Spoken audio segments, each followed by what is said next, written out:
హైదరాబాద్ లో పలు ప్రాంతాల్లో భారీ వర్షం పడుతోంది. ఆఫీస్ నుంచి ఇళ్లకు వెళ్లే టైం కావడంతో వాహనదారులు ఇబ్బందులు పడుతున్నారు. రోడ్లపై ఎక్కడికక్కడ వర్షపు నీరు నిలిచిపోయింది. ఐటీ కారిడార్ లో భారీగా ట్రాఫిక్ జామ్ అయింది. ఖైరతాబాద్ మెట్రో స్టేషన్ కింద వర్షపు నీరు నిలిచిపోయింది.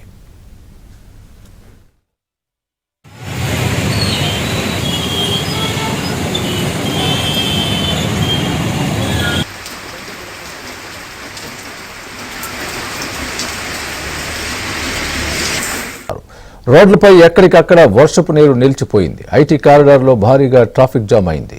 ఖైరతాబాద్ మెట్రో స్టేషన్ కింద వర్షపు నీరు నిలిచిపోయింది.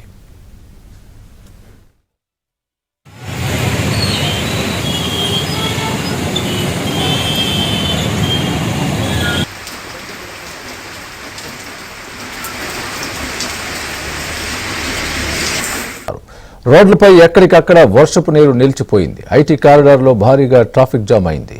ఖైరతాబాద్ మెట్రో స్టేషన్ కింద వర్షపు నీరు నిలిచిపోయింది.